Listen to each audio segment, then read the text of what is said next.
ونستغفره ونؤمن به ونتوكل عليه ونعوذ بالله من شرور أنفسنا ومن سيئات أعمالنا من يهده الله فلا مضل له ومن يضلله فلا هادي له ونشهد أن لا إله إلا الله وحده لا شريك له ونشهد أن سيدنا ومولانا محمدا عبده ورسوله أما بعد فأعوذ بالله من الشيطان الرجيم بسم الله الرحمن الرحيم ومن الليل فتهجد به نافلة لك عسى أن يبعثك ربك مقاما محمودا قال الله تبارك وتعالى في مقام آخر يا أيها الذين آمنوا استعينوا بالصبر والصلاة إن الله مع الصابرين قال النبي صلى الله تعالى عليه وسلم أفشوا السلام وأطعموا الطعام وصلوا الأرحام وصلوا بالليل والناس نيام تدخلوا الجنة بالسلام اے خدا تیری مہک پھیلی ہے گلزاروں میں اے خدا تیری مہک پھیلی ہے گلزاروں میں اے خدا نور چمکتا ہے تیرا ساروں میں نام رٹتا ہے تیرا باغ کا پتا پتا اے خدا تذکرہ ہوتا ہے تیرا خاروں میں ہر شے تیرے کمال کی آئینہ دار ہے ہر شے تیرے کمال کی آئینہ دار ہے ہر شے پکارتی ہے کہ تو پروردگار ہے رب کائنات نے ہم سب پر بڑا کرم اور انعام فرمایا کہ خداوند تعالی شانہ نے اپنی یاد کی نسبت پر اپنی معرفت کی نسبت پر قرآن کریم کی عظمت کی نسبت پر خانقاہوں کی افادیت کی نسبت پر اور علماء کی نسبت پر اور طلباء کی نسبت پر ہم لوگوں کو یہاں جمع فرمائے خداوند تعالی جس کو کے ساتھ خیر خواہی اور بھلائی اور محبت کا ارادہ فرماتا ہے تو حق جل مجدہ اس کو اچھائی کا راستہ بتلا دیتا ہے اس کو خیر کا راستہ بتلا دیتا ہے اس کو خیر کی رہنمائی فرما دیتا ہے اور اللہ تعالی شانہ جس بندے کے ساتھ عسر کا معاملہ فرمانا چاہتا ہے سختی کا معاملہ فرمانا چاہتا ہے رب کائنات اس کو برے راستے کے اوپر لگا دیتا ہے ظلمت اور اندھیریوں کی تاریکی کے اندر ڈال دیتا ہے کہ وہ اہل اللہ کی طرف ذکر کی مجلسوں کی طرف دینی جلسوں کی طرف دینی اجتماعات کی طرف متوجہ ہی نہیں ہو پاتا ہے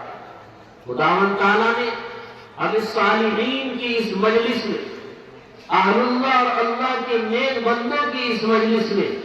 حاضری کا شرف بخشا ہے۔ یہ سنانے والوں کی بھی سعادت ہے اور سننے والوں کی بھی سعادت ہے اور پروگرام منعقد کرانے والوں کی بھی سعادت ہے۔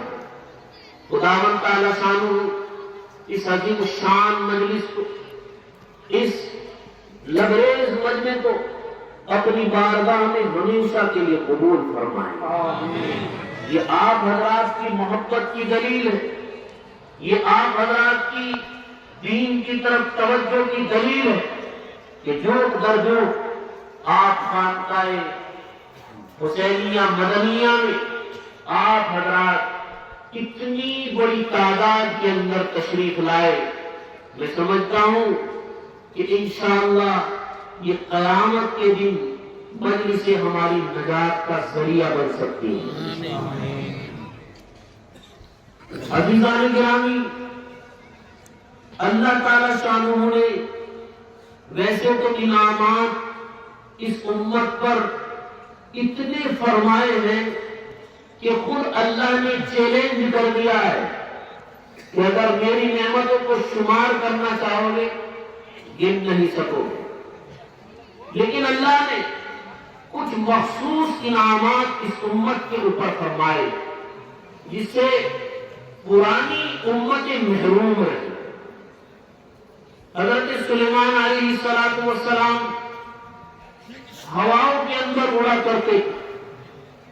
لیکن قربان جائیے اللہ کی رحمت کے صدقے جائیے اور اس کے حبیب علیہ السلام پر درود و سلام بھیجیے کہ آپ کی ساری امت آج ہوائی جہاز کے ذریعے، راکٹوں کے ذریعے ہوا کے اندر اڑ رہی ہے۔ یہ سعادت پرانی امتوں میں نبیوں کو حاصل ہوئی، براق کی سواری نبیوں کو ملی، ہوا کی سواری ایک نبی کو ملی، لیکن کمال کی بات ہے کہ یہ ساری کی ساری امت رسول اللہ صلی اللہ علیہ وسلم کی برکت سے ہواؤں کے اندر اڑ رہی۔ خدا تعالیٰ نے اس امت پر جو ایک بڑا انعام فرمایا، اللہ کے بہترین انعامات میں سے ایک انعام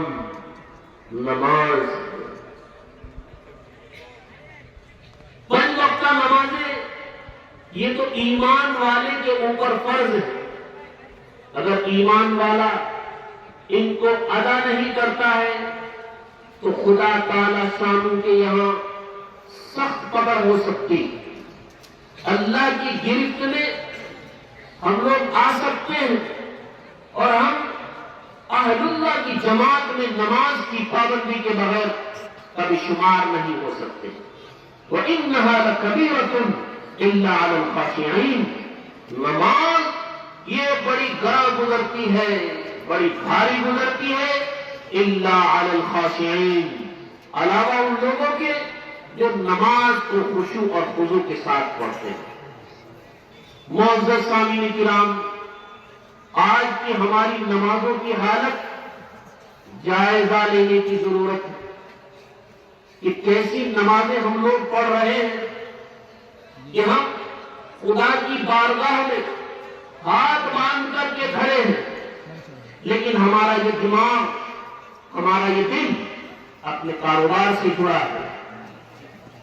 ہمارا ذہن اپنے کاروبار کے اندر مست ہے۔ ایسی ہی نمازوں کے بارے میں علامہ اقبال نے فرمایا، سجدہ جب عشق ہو تو عبادت میں مزہ آتا ہے، سجدہ جب عشق ہو تو عبادت میں مزہ آتا ہے، خالی سجدوں میں تو دنیا ہی بسا کرتی ہے، تیرے سجدے تجھے کافر نہ بنا ڈالے، اے اقبال تو جھکتا کہیں اور ہے، سوچتا کہیں اور ہے۔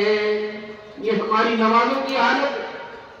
کہ اللہ کے حضور میں پیشانی رکھی ہوئی ہے اور بندہ اللہ کے نام سے بے خبر ہے، جو ایک مٹھاس والا کلمہ سبحان ربی الاعلی، سبحان ربی الاعلی، پاک ہے میرا رب جو سب سے اعلیٰ سب سے بڑھ کر ہے۔ کتنی بہترین تسبیح، لیکن اس کے ذائقے سے غافل،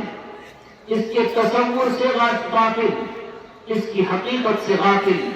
سجدے کے اندر پیشانی پڑی ہے لیکن اللہ کی طرف دماغ نہیں پہنچتا۔ اللہ نے قرآن کریم میں ان نمازیوں کو کامیابی کی گارنٹی اور سند دی ہے جو لوگ خشوع و خضوع کے ساتھ نماز پڑھتے ہیں۔ خشوع اور خضوع دونوں ایک ہی چیز، ایک کا تعلق ظاہر سے ہے، دوسرے کا تعلق باطن سے۔ خشوع چاہے اس کا تعلق ظاہر سے قرار دیا جائے تو مطلب یہ ہوگا کہ آدمی نماز کے اندر کپڑوں سے نہ کھیل رہا ہو، ناخن سے نہ کھیل رہا ہو، بالوں سے نہ کھیل رہا ہو، بدن سے نہ کھیل رہا ہو، کپڑوں کو نہ جھٹک رہا ہو، ہاتھوں کو نہ